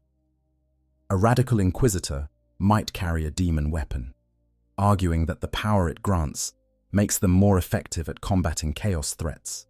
They might bind demonic entities to their service, using the knowledge and abilities of warp creatures to hunt other manifestations of chaos. They might study forbidden texts extensively, accumulating vast stores of knowledge about the dark powers in order to better recognize and counter their influence. Radicals see themselves as pragmatists, willing to make difficult choices and accept personal risk in order to more effectively serve the Emperor's mission. They argue that the Puritan approach is naive, that it clings to theoretical purity while sacrificing practical effectiveness. What good is remaining uncorrupted, they ask, if your unwillingness to use every available tool results in more worlds falling to chaos? The Tienne's question of secrecy looks different through a radical lens. Many radicals question whether keeping all knowledge of chaos hidden actually serves humanity's interests. They point out that ignorance has not prevented chaos cults from forming, has not stopped corruption from spreading, has not protected the Imperium from 10,000 years of constant chaos assault. Perhaps, some radicals suggest, a population that knows what it faces and understands the true nature of the enemy would be more resistant to corruption, not less. This is dangerous thinking by inquisitorial standards. It challenges one of the foundational assumptions of the organization. But radicals have examples to point to that support their position. The planet Cadia, before its destruction, maintained a population that was more aware of chaos than perhaps any other world in the Imperium. Situated at the edge of the Eye of Terror, Cadians grew up under skies where the warp itself was visible, where demonic incursions were a regular occurrence rather than a once-in-a-millennium event. The Cadian people knew about chaos. They had to. Keeping them ignorant would have been impossible and counterproductive. And yet Cadia did not fall to corruption for 10,000 years. Its military forces, the Cadian shock troops, became the gold standard for Imperial Guard regiments across the galaxy. Cadians were known for their discipline, their resistance to fear, their unwavering loyalty. They proved that knowledge of chaos, when combined with proper training and strong faith, could create defenders who were more effective, not less. Some radicals point to this as evidence that the Inquisition's approach to secrecy is fundamentally flawed. If Cadians could know about demons without becoming corrupted, why assume that other imperial populations are too weak to handle the same knowledge? Perhaps the very act of keeping people ignorant makes them more vulnerable when they inevitably encounter chaos, because they have no framework for understanding or resisting it. But Puritans counter that Cadia was an exceptional case. The planet had unique circumstances that do not apply elsewhere. Its population was selected and bred over millennia specifically for resistance to chaos. Its entire culture was built around constant warfare against the archenemy. Its proximity to the Eye of Terror meant that psychers and other individuals with innate warp sensitivity were ruthlessly screened out before they could become corruption vectors. Cadia's approach could not be safely replicated across the wider Imperium. The radical position includes numerous factions, each with their own particular philosophy about how to fight chaos. The Xanthites believe that chaos power can be enslaved and turned against itself. They create demon hosts, bind warp entities into weapons, and use forbidden sorcery as tools in the Emperor's service. They argue that chaos is a resource that, properly controlled, makes them more effective than Puritans could ever be. The Horusians take this even further. They believe that just as the Chaos Gods granted Horus incredible power during the heresy, that same power could be harnessed to create a divine avatar of the Emperor. They seek to recreate the circumstances that led to Horus's fall, but this time maintaining control and loyalty. It is an extremely dangerous pursuit that most of the Inquisition considers heretical, but Horusians argue that the Emperor himself would approve if he could communicate his will. The Recongregators believe that the Imperium itself needs to change, that its current structure is failing, and that only radical reformation can save humanity. They work sometimes openly, sometimes in secret, to reshape imperial institutions and society. Some recongregators argue that this reformation must include relaxing the Inquisition's control over knowledge about chaos, trusting humanity with the truth so that it can make informed decisions about its own defense. The philosophical divide between Puritans and radicals is not merely an academic debate. It has led to open conflict within the Inquisition, to inquisitors declaring each other heretic and waging secret wars in the shadows of imperial society. Some of these conflicts have been relatively contained, individual inquisitors and their retinues fighting duels over points of doctrine. Others have escalated to involve entire factions, with multiple inquisitors on each side, drawing in resources from across the Imperium. The challenge in these conflicts is that both sides have legitimate arguments grounded in real experiences. Puritans can point to countless cases where radical methods led to the corruption of those who employed them. Inquisitors who thought they could control demon weapons, only to be slowly possessed by the entities bound within them. Scholars of forbidden lore who studied chaos too deeply and came to see its dark wisdom as superior to the Emperor's truth. Pragmatists who made one compromise too many and found themselves serving the very powers they thought they were fighting. But radicals have their own examples. Cases where rigid adherence to Puritan doctrine resulted in unnecessary deaths, in missed opportunities to stop chaos before it could spread, in failures that might have been prevented by using weapons and knowledge that Puritans considered too dangerous to touch. They point to worlds that fell because the inquisitors assigned to protect them refused to adapt, refused to employ methods that might have saved millions of lives. Neither side can claim absolute moral authority. Both have blood on their hands. Both have made terrible mistakes and achieved crucial victories. And both genuinely believe they are serving the Emperor and protecting humanity, even as they work to undermine and destroy each other. The question of secrecy sits at the intersection of this divide. Puritans tend to favor maximum information control, seeing knowledge itself as a vector for corruption. Radicals are more likely to question whether such extensive secrecy serves its intended purpose or creates different dangers through the enforced ignorance it produces. But even among radicals, few advocate for complete transparency. The warp is real, chaos is real, and corruption through knowledge is a documented phenomenon. Even those who question the Inquisition's methods generally accept that some level of information control is necessary. The debate is not whether to hide the truth about chaos, but how much to hide, from whom, and using what methods. Some radicals propose a tiered approach to knowledge. Perhaps the general population should remain ignorant, but military forces, planetary governors, and other key leaders should receive education about chaos and how to recognize and resist it.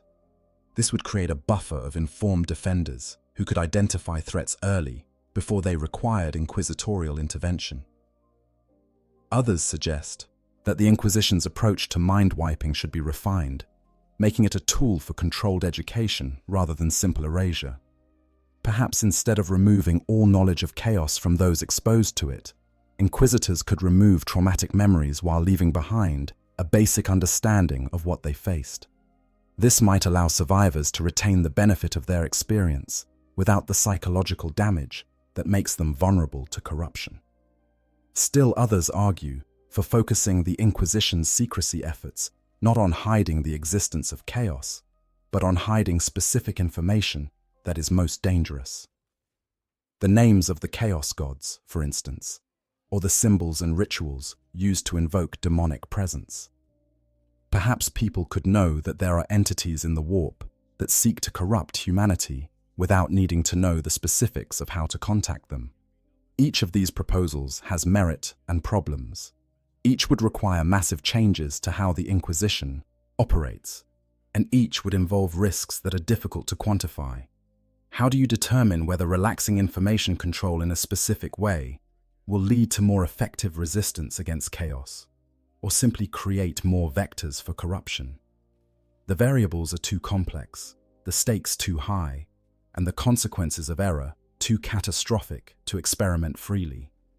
So the Inquisition remains divided. Puritans and radicals continue their eternal debate, their philosophical argument expressed through actions rather than words.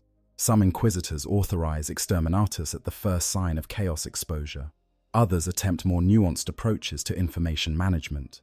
Some execute all witnesses. Others try to preserve lives while still containing knowledge. And in the background of all these competing philosophies and methods, chaos continues its assault on humanity. The warp does not care whether the Inquisition is Puritan or radical, whether it hides knowledge or shares it. The dark powers simply continue their patient work of corruption, exploiting every weakness, leveraging every contradiction, and waiting for the moment when the Imperium's internal divisions create an opening they can exploit. The debate between Puritans and radicals is unlikely ever to be resolved. Both positions contain too much truth and too many undeniable failures for either to claim absolute superiority. What we are left with is an Inquisition permanently divided against itself, an organization that cannot agree on its own purpose or methods, fighting a war where the battle lines between friend and enemy run not between the Imperium and chaos, but through the Inquisition's own ranks. This internal conflict is, perhaps, itself evidence of chaos corruption. An organization so divided, so consumed by doctrinal disputes, that it sometimes spends more effort fighting itself than fighting the enemy, might already be serving chaos's purposes without realizing it. Or perhaps this division is evidence of the Inquisition's strength, proof that it contains individuals who think independently, who question assumptions, who refuse to become mindless servants of doctrine. The truth likely lies somewhere between these extremes.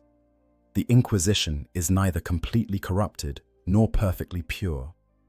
It is an organization of flawed individuals trying to make impossible choices in a universe that offers no good options. And the debate over secrecy, over whether to hide chaos from humanity or trust humanity with the truth, will continue as long as the Inquisition exists. Because ultimately, there is no right answer, only terrible choices and the hope that the choice made in this moment, for these specific circumstances, proves to be less catastrophic than the alternatives. The cost of ignorance. The Inquisition's policies of secrecy and information control are built on a foundation of assumed necessity. But necessity, even when genuine, does not come without cost. For every world saved, from chaos corruption through the suppression of dangerous knowledge, there are prices paid that are less often discussed, consequences that accumulate in the shadows of imperial record-keeping. These costs are measured in lives, certainly. We have already explored the millions who die in purges, the billions who perish in exterminatus, the countless individuals who are mind-wiped or sterilized or worked to death in labor camps. But the cost goes deeper than simple mortality statistics. It extends into questions of human dignity, of the value of truth, of what humanity loses when it accepts that knowledge must be forbidden and curiosity punished. Consider the soldier who fights bravely against enemies he is not allowed to understand. He sees his comrades fall to weapons that operate according to principles that violate everything he knows about physics and biology.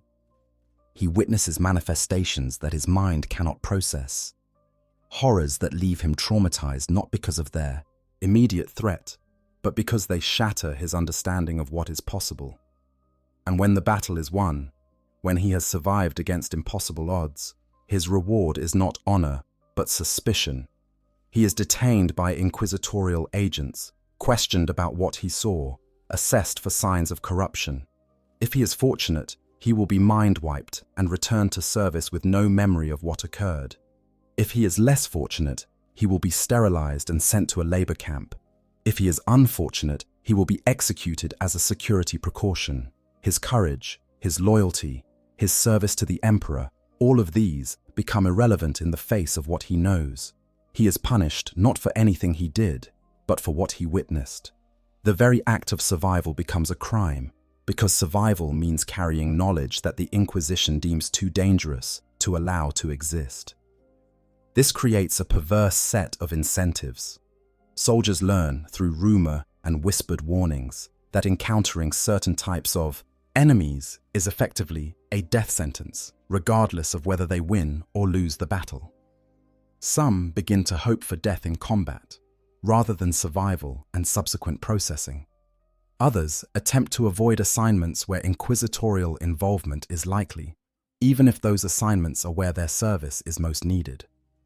The Inquisition's response to these attitudes is to classify them as cowardice or heresy, offenses punishable in their own right. But this simply creates another layer of injustice. Men and women who have served loyally are executed or mind-wiped, not for what they know, but for being reluctant to put themselves in positions where they will be forced to know. For civilians, the situation is even worse.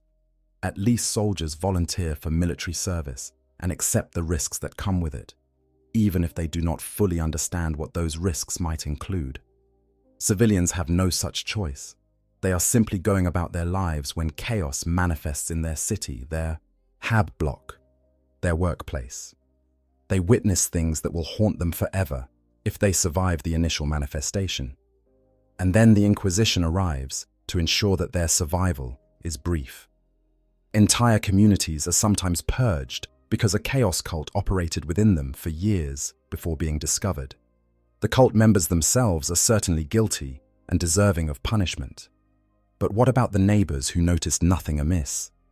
What about the merchants who sold goods to cultists without knowing what purposes those goods would serve? What about children who overheard adults speaking about dark powers but did not understand what was being discussed? All of these are potential vectors for knowledge spread. All of them might repeat what they heard or saw, and so all of them must be dealt with. The Inquisition draws no distinction between willing servant of chaos and innocent bystander who happened to be in the wrong place at the wrong time. Both carry knowledge. Both are, therefore, dangerous. This approach creates a situation where the Inquisition becomes, in effect, a greater threat to the average imperial citizen than chaos itself. Most people will never encounter demons or be approached by cultists attempting to recruit them. But everyone lives under the possibility of inquisitorial intervention, of being caught up in a purge, of being condemned for knowledge they never sought and did not want. The psychological impact of this cannot be overstated. Imperial culture is already defined by fear and repression. Citizens are taught to avoid asking questions, to accept what they are told by authority figures, to suppress any curiosity that might lead them toward forbidden topics. The Inquisition's policies reinforce and extend these tendencies, creating a civilization where intellectual inquiry is dangerous, where the search for understanding is heresy, where ignorance is not merely accepted, but actively celebrated as a virtue. What does humanity lose when it abandons curiosity, when it makes learning itself a punishable offense? The Imperium is already technologically stagnant, unable to innovate or improve upon the designs handed down from the dark age of technology. Part of this stagnation comes from the Adeptus Mechanicus's dogmatic approach to knowledge. But part of it also comes from the broader cultural assumption that new knowledge is dangerous, that what is unknown should remain unknown, that discovery inevitably leads to damnation. The Inquisition did not create this culture alone, but they have certainly contributed to it. Their policies toward chaos knowledge bleed over into attitudes toward knowledge in general. If it is heresy to learn about the warp, might it not also be heresy to study Xenos technology, to experiment with new forms of computation, to question the established procedures for doing anything? This intellectual imprisonment means that humanity faces its enemies with tools and strategies that have not fundamentally changed in 10,000 years. The Space Marines of the 41st Millennium fight with the same bolt weapons that their predecessors used during the Great Crusade. The Imperial Guard employs tactics that date back to the Unification Wars on Terra. Innovation happens slowly, if at all, and usually only in response to catastrophic need. How much of this stagnation can be attributed to the Inquisition's influence? It is impossible to say with certainty. But what is clear is that an organization dedicated to suppressing certain categories of knowledge creates an environment where all knowledge becomes suspect, where the safest course is always to stick with what is known and approved, where creativity and inquiry are viewed as dangerous rather than valuable. There is also a moral cost that comes from the Inquisition's methods. What does it mean for the Imperium's soul when its protectors regularly commit acts that would, in any other context, be considered atrocities? When the execution of loyal citizens becomes routine, when the destruction of populated worlds is filed under standard operating procedures. The Inquisition argues that these actions are necessary, that the alternative would be worse. And they may be right. But necessity does not erase culpability. It does not make the actions morally neutral, and it does not prevent the people who carry out these orders from being changed by them. Inquisitors are human, despite the tremendous power they wield and the authority they carry. They are not immune to guilt, to the psychological weight of condemning innocence, to the cumulative trauma of making terrible choices over and over again. Some become hardened, develop a callousness that allows them to order exterminatus without feeling anything. Others are haunted by their decisions, tormented by the faces of those they have killed in the name of security. The Inquisition loses some of its best people to this burden, inquisitors who can no longer bear the weight of what they have done, who turn to forbidden substances or psychic modifications to numb themselves, or who simply walk away from their duties despite knowing the punishment for desertion. Others fall to chaos not through active corruption, but through despair, through a loss of faith in the Emperor's vision, through the conviction that any universe where such horrors are necessary is a universe not worth preserving. There is an irony here. The Inquisition fights to protect humanity from chaos corruption, but in doing so, it creates conditions that make corruption more likely. The ruthlessness required to carry out their mission, the willingness to sacrifice innocence, the suppression of compassion and mercy in favor of cold pragmatism. All of these align remarkably well with the values that chaos champions. A Puritan inquisitor who has authorized the sterilization and execution of thousands of loyal Imperial Guard members might insist they remain uncorrupted. But what separates their actions from those of Khorne, who also values ruthless efficiency and the willingness to sacrifice others for strategic purposes? What distinguishes the Inquisition's suppression of knowledge from Tzeentch's manipulation of information and hoarding of secrets? This is perhaps the deepest cost of the Inquisition's approach to secrecy. In fighting chaos, they risk becoming the very thing they fight against. Not through direct possession or obvious corruption, but through a slow erosion of the values that might distinguish the Imperium from its enemies. The Emperor, when he walked among humanity, spoke of a future where mankind would be free from superstition, where reason and understanding would replace fear and ignorance. The Imperium that exists 10,000 years after his vision was supposed to be realized has become the opposite. A civilization built on fear, where knowledge is suppressed, where questions are punished, where the most important truths are considered too dangerous for people to know. The Inquisition would argue that this outcome was forced upon them by chaos, that they had no choice but to restrict knowledge in order to protect humanity from a threat the Emperor perhaps did not fully anticipate. And again, they may be right. But it does not change the fact that the Imperium they have helped create is a betrayal of the Emperor's vision, a civilization where ignorance is enforced and human potential is deliberately limited. This is the cost of ignorance that often goes unacknowledged. Not just the immediate price in lives and suffering, but the longer-term price in human dignity, in intellectual and cultural vitality, in the very soul of humanity itself. When we ask whether the Inquisition's policies are justified, we must weigh these costs against the benefits. We must consider not only the worlds saved from chaos corruption through information control, but also the civilizational damage caused by 10 millennia of enforced ignorance.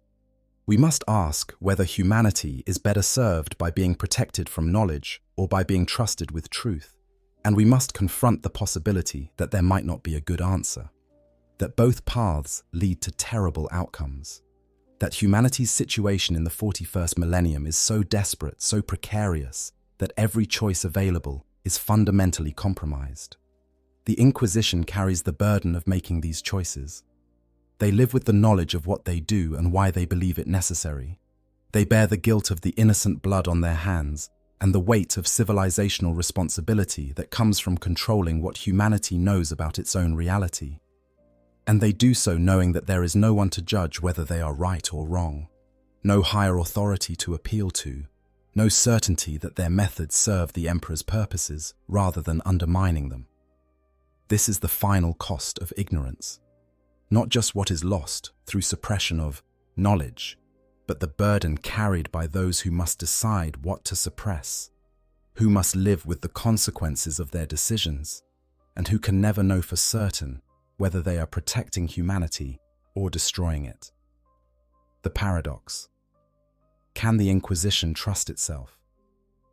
If knowledge of chaos corrupts those who possess it, if exposure to the warp creates vulnerability, regardless of how strong one's faith might be, then the Inquisition faces a paradox that strikes at the very foundation of its existence. The organization dedicated to protecting humanity from chaos knowledge is itself composed of individuals who possess more chaos knowledge than perhaps anyone else in the Imperium. Every Inquisitor, by necessity of their role, must study the enemy. They must learn to recognize the signs of chaos corruption, understand the mechanisms by which it spreads, identify the symbols and rituals used by cultists.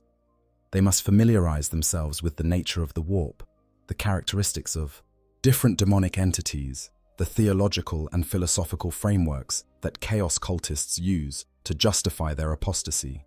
This knowledge is essential for their mission. An Inquisitor who does not understand chaos cannot effectively fight it. They would be blind investigators, unable to distinguish genuine threats from false alarms, incapable of recognizing corruption until it had already spread too far to contain. But this necessary knowledge is also, by the Inquisition's own doctrine, a source of corruption. Every text they read about chaos plants seeds in their minds.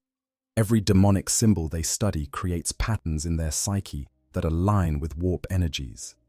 Every moment they spend thinking about the dark powers is a moment when those powers can potentially influence their thoughts.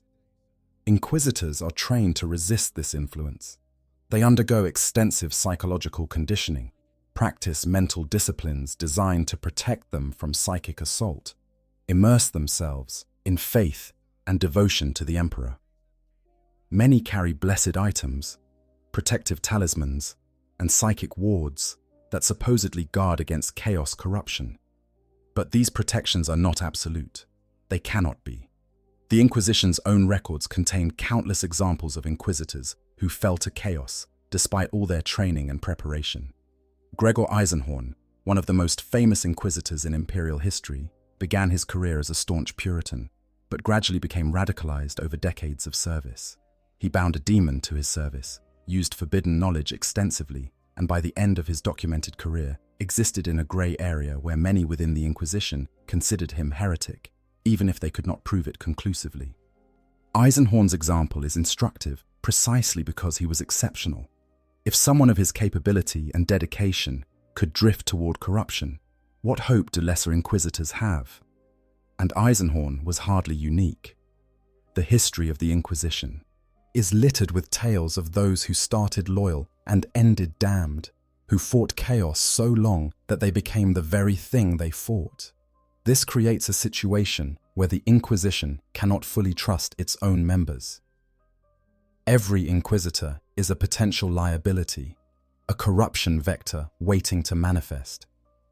The organization has developed elaborate systems for monitoring its own agents, for watching the watchers, for investigating investigators. Inquisitors spy on each other, looking for signs that a colleague has strayed from orthodoxy or been compromised by the enemy. But who watches the watchers of watchers? Who investigates the investigators of investigators? the problem recurses infinitely. At some point, trust must be extended, authority must be granted, and the assumption must be made that an individual is not corrupted, and that assumption is always vulnerable to being wrong. The Ordo Malleus, the branch of the Inquisition specifically dedicated to fighting chaos, faces this paradox most acutely. These are the Inquisitors who deal most extensively with demonic threats, who accumulate the most forbidden knowledge, who are most exposed to the corrupting influence of the warp. They are also, by necessity, given the greatest authority and autonomy within the Inquisition, because their mission requires access to resources and information that others are denied. This creates a situation of concentrated risk. The individuals most likely to be corrupted are also the individuals most dangerous if they are corrupted, because they possess knowledge and authority that can be turned to devastating effect in service of chaos. A fallen Ordo Malleus Inquisitor represents a catastrophic security breach, potentially exposing secrets that have been guarded for millennia and undermining operations across multiple sectors. The Inquisition's response to this vulnerability has been to create internal police forces. The Ordo Hereticus, originally focused on rooting out heresy, within the ecclesiarchy and broader imperial society, also watches for corruption within the Inquisition itself. Inquisitors of the Ordo Hereticus are empowered to investigate their colleagues in the Ordo Malleus and Ordo Xenos, to judge whether they have strayed too far toward radical methods, to declare them heretic if evidence of corruption is found. But the Ordo Hereticus faces the same fundamental problem. Their inquisitors are not immune to corruption. They too possess dangerous knowledge, make terrible choices, and accumulate psychological trauma over careers that can span centuries. They too can fall, and when they do, the consequences are equally severe. Some within the Inquisition have proposed creating ever more layers of oversight, establishing new orders, specifically tasked with monitoring the existing ones. The Ordo Originatus seeks to uncover the truth about the Inquisition's founding. The Ordo Redactus works to obscure that same history. These groups watch each other and the other ordos, adding yet more complexity to the web of suspicion and investigation. But each new layer of oversight simply moves the problem rather than solving it. Someone, somewhere, must be trusted, and that trust is always potentially misplaced. This paranoid culture has profound effects on how the Inquisition operates. Inquisitors learn to be suspicious not only of their enemies, but of their allies. They develop parallel networks of informants and agents who report to them personally, creating redundancies in case their official networks are compromised. They hide their true activities from other inquisitors, maintaining cover identities and false missions that conceal what they are actually doing. This secrecy within secrecy serves a protective purpose. It makes it harder for corrupted inquisitors to undermine the organization's broader mission. But it also makes cooperation difficult, creates inefficiencies, and sometimes results in inquisitors working at cross purposes because they do not know what their colleagues are doing. There have been cases where two inquisitors pursuing the same chaos threat ended up fighting each other because neither would reveal their true purpose to the other. Both assumed that anyone else interested in the same target might be corrupted or compromised. The result was that they wasted resources combating each other while the actual chaos cult they both sought to destroy continued its work unmolested. The Inquisition also struggles with the problem of succession and institutional memory. When an inquisitor dies or is declared heretic, their accumulated knowledge must be dealt with. Some of this knowledge is documented in texts and data files that can be sealed and stored, but much of it exists only in the inquisitor's mind.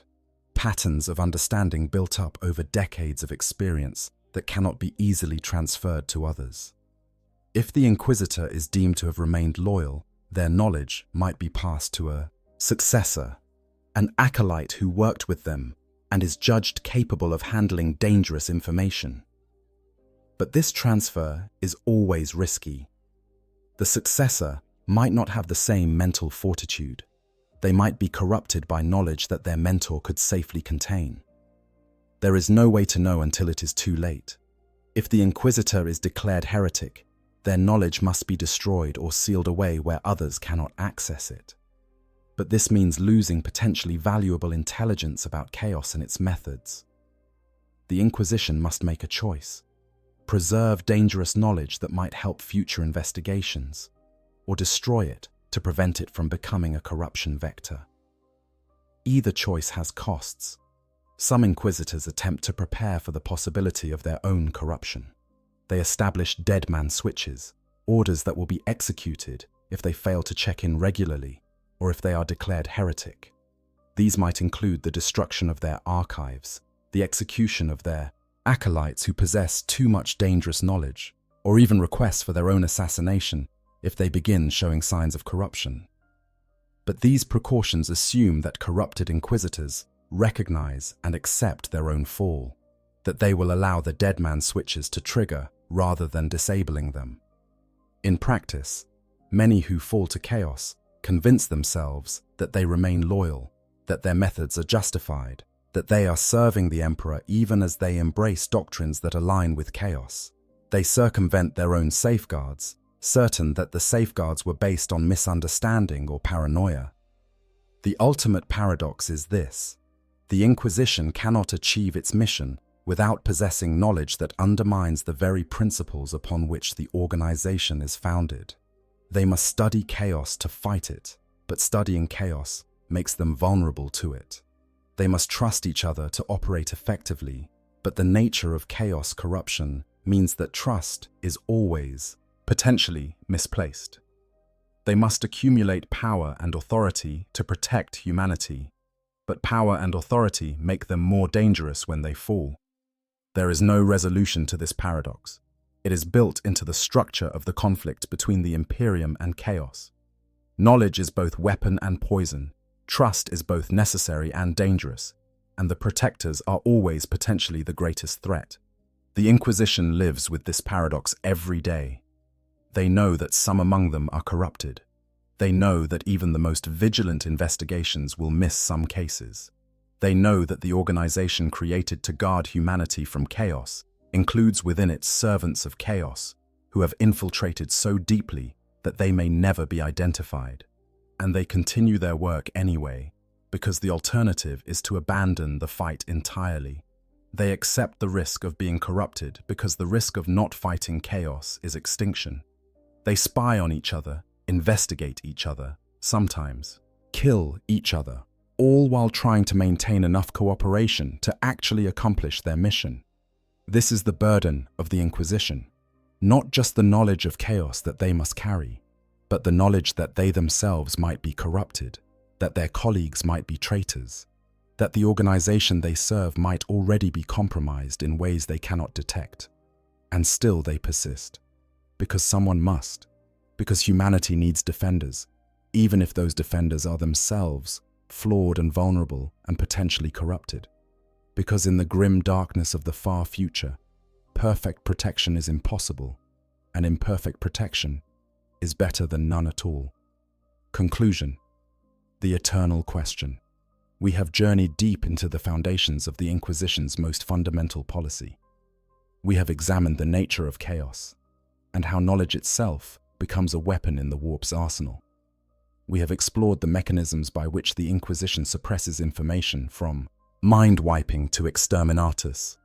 We have confronted the philosophical divisions within the organization and the terrible costs that their methods extract from innocent people. We have seen how the Inquisition itself struggles with the paradox of fighting chaos while being vulnerable to the very corruption it battles. Now, at the end of this exploration, we must confront the question that has haunted us throughout. Is the Inquisition right? Does hiding the truth about chaos protect humanity? Or does it betray the very ideals that the Imperium was founded to preserve? The answer is both and neither. It is yes and no. It is right and wrong simultaneously. The Inquisition is right that knowledge of chaos can corrupt. This is not theoretical. It is documented, observed, proven through 10,000 years of experience. People who learn about the warp, about the chaos gods, about demonic entities and the rituals that summon them, often do become more vulnerable to corruption. The mechanisms by which this occurs are well understood. Awareness creates connection. Connection enables influence, and influence leads to damnation. The Inquisition is right that allowing knowledge of chaos to spread unchecked would likely result in catastrophic increases in cult activity, possession, and demonic manifestation. A population that knows the names of the chaos gods can invoke them. Citizens who understand how to perform binding rituals might experiment with them out of curiosity or desperation. The very existence of widespread knowledge about chaos would create countless new opportunities for the dark powers to extend their influence. The Inquisition is right that some forms of knowledge are so dangerous that they must be restricted to the smallest possible number of individuals who absolutely require it.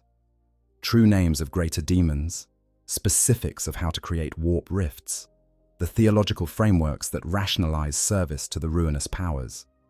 This information serves no protective purpose and creates only danger when it spreads.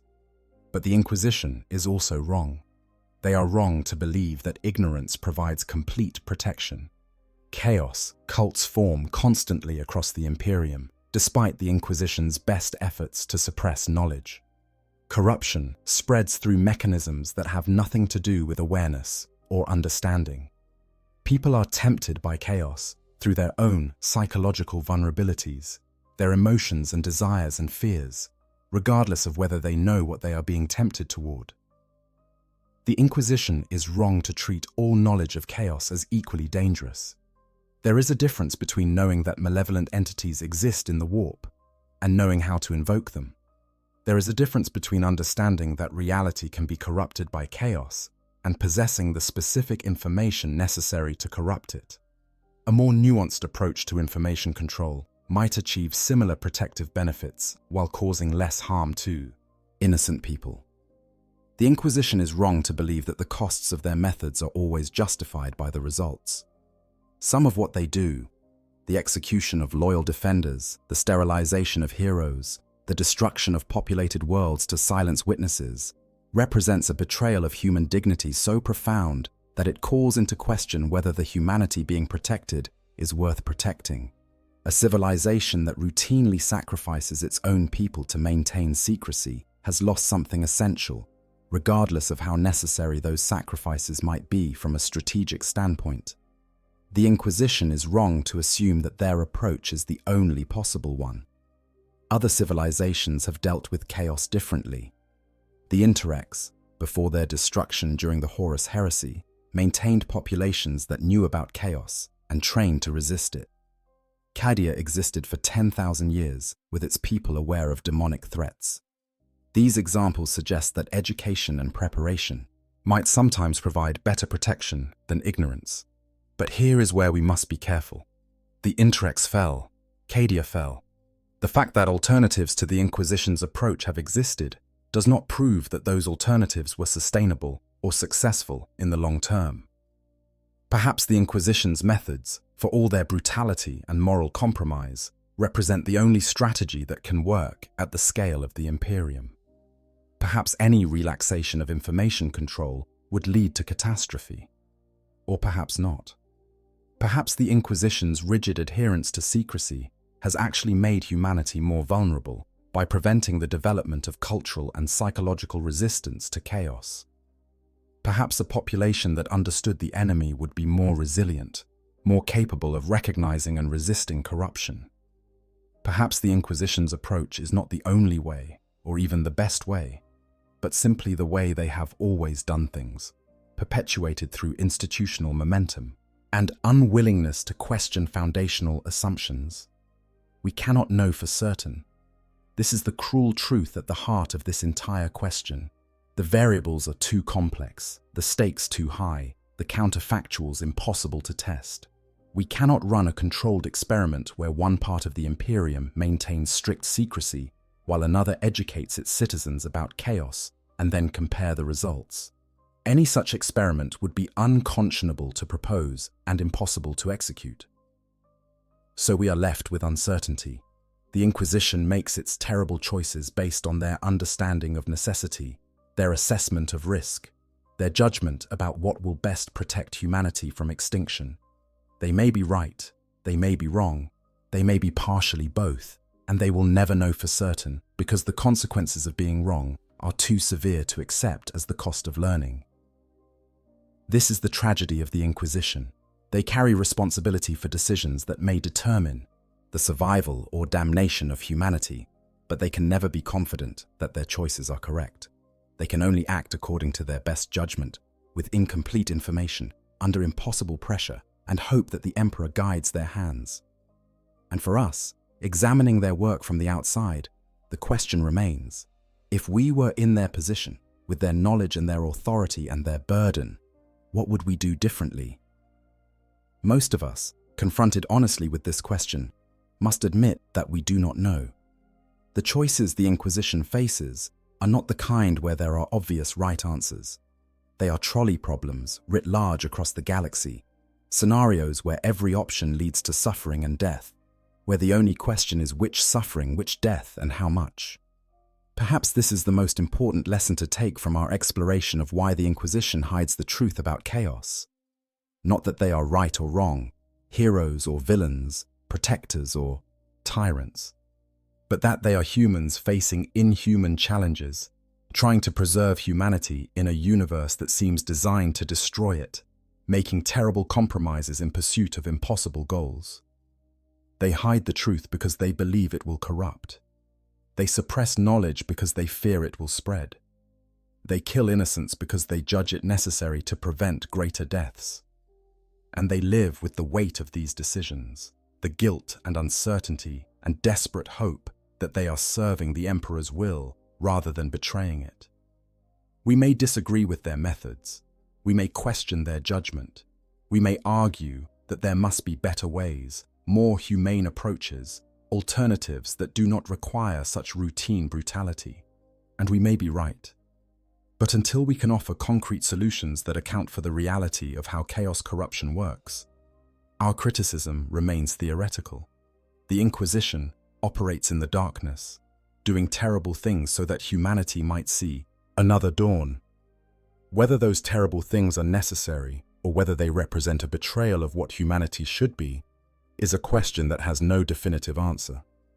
And so the Inquisition continues its work. The secrets remain hidden. The knowledge is suppressed. The innocent suffer to protect secrets that may or may not justify their suffering. And chaos waits, patient and eternal, for the moment when the Inquisition's methods finally create an opening that can be exploited.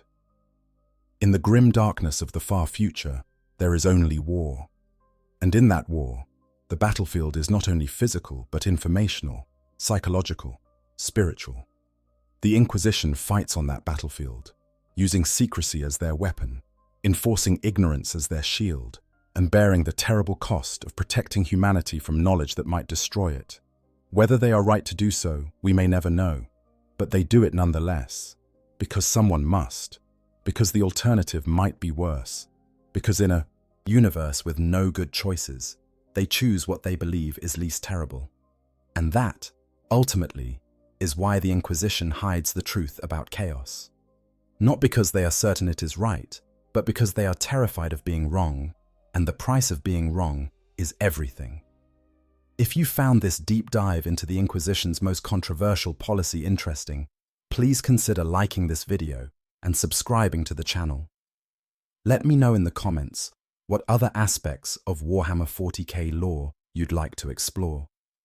The grim darkness of the far future holds many secrets, and there are countless stories still waiting to be told.